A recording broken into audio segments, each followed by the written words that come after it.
Hi guys, ఎలా ఉన్నారు మీరంతా? ఈరోజు మనం బబ్బరా లేకుంటే అలసందలని కూడా అంటారండి వీటిని. వీటి గుడాలు అనేది మనం ఎలా వేయాలో తెలుసుకుందాము.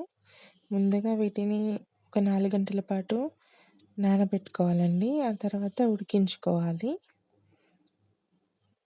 తర్వాత కడాయి పెట్టుకొని కాస్త ఆయిల్ వేసుకొని జీలకర్ర వేసుకొని కొన్ని ఉల్లిపాయలు అనేటివి సన్నగా తరుక్కుని వాటిని మనం ఫ్రై చేసుకోవాలి.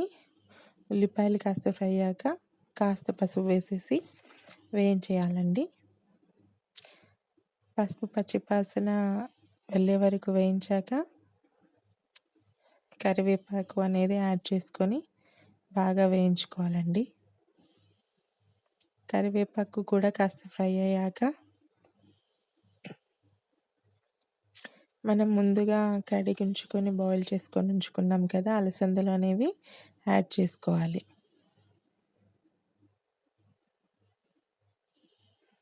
అలసందలు యాడ్ చేసుకున్నాక బాగా మిక్స్ చేయాలండి.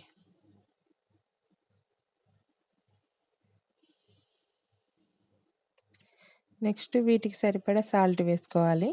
మన టేస్ట్ ఇంకా అది తక్కువ వేస్తేనే బెటర్. పచ్చిమిర్చి అవైలబుల్ ఉంటే వేసుకోవచ్చండి పోపులోనే. నాకు లేవు కాబట్టి నేను కారపొడి అనేది యాడ్ చేసుకున్నాను.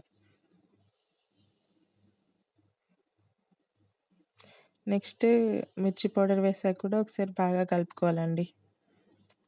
తర్వాత సన్నగా తరిగి పెట్టుకున్న కొత్తిమీర యాడ్ చేసుకుందాము. సో మళ్ళీ ఒకసారి కలిపాము. ఇంతే, ఈజీ అండి. మన బొబ్బరి గుడాలు రెడీ అయిపోయాయి. వీటిని లెమన్ అండ్ ఆనియన్స్తో సర్వ్ చేసుకోవడమే అండి. చాలా హెల్దీ ఫుడ్ అండి ఇది. చాలా టేస్టీగా కూడా ఉంటుంది. ఒకసారి ట్రై చేయండి. Thank you.